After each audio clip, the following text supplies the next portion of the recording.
આ જે સંખ્યા છે એ લાસ્ટ યર કરતાં ઓલમોસ્ટ 25 to 30% એક્સ્ટ્રા અમને આ વખતે જોવા મળી છે.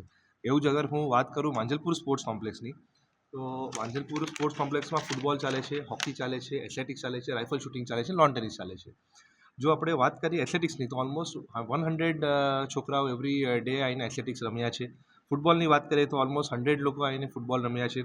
જો લોન ટેનિસની વાત કરીએ તો ઓલમોસ્ટ 50-60 લોકો આવીને રમ્યા છે. અને રાઇફલ શૂટિંગની વાત કરીએ તો ઓલમોસ્ટ 100 લોકો રોજે આવીને રમ્યા છે.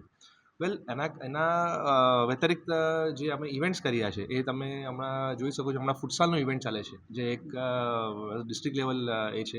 એમાં ઓલ ઓવર ગુજરાતથી બધા લોકો આવે છે ફૂટબોલ રમવા માટે. પ્લસ આપણે બેડમિન્ટનનો એક સારો ઇવેન્ટ કર્યો લાસ્ટ સન્ડે. પ્લસ આપણે સ્વિમિંગનો એક સારો ઇવેન્ટ કર્યો. તો આપણા જોડે જોડે રેગ્યુલર જે મેમ્બર્સ આવે રમવા માટે એ તો આવ્યા જ છે. પ્લસ આ બધા આપણે અલગ અલગ ઇવેન્ટ્સ બી કર્યા છે. તો મને મારા કહેવાથી તો મને જે લાગે છે કે ફિટનેસનું જે અવેરનેસ હમણાં જે જનરેટ થયું છે એના લીધે આ સંખ્યા વધી છે. અને હું એવું જ માનું છું કે healthy mind stage in healthy body.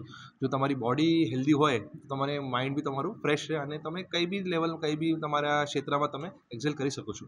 તો હું તો on behalf of VMC sports promotion foundation એક અપીલ કરું છું બધા જ વડોદરાની જનતાને કે તમે માંજલપુર સ્પોર્ટ્સ કોમ્પ્લેક્સ આવો, સમાજ સ્પોર્ટ્સ કોમ્પ્લેક્સ આવો, ગેમ્સ રમો અને ફિટ રહો.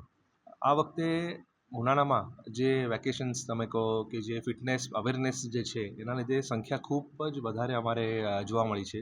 જે કે સમાની હું વાત કરું તો સમામાં સ્વિમિંગ જે છે એમાં ઓલમોસ્ટ 2000 લોકો એવરી ડે મોટા સ્વિમિંગ પુલ અને નાના સ્વિમિંગ પુલ બંનેમાં મળીને થઈ છે. પ્લસ બેડમિન્ટન જે છે એમાં બી 260 લોકો એવરી ડે આવીને બેડમિન્ટન રમ્યા છે. પ્લસ 60 જેટલા છોકરાઓ આવીને ટેબલ ટેનિસ રમ્યા છે. અને બાસ્કેટબોલમાં 70 જેટલા છોકરાઓ બાસ્કેટબોલ રમ્યા છે.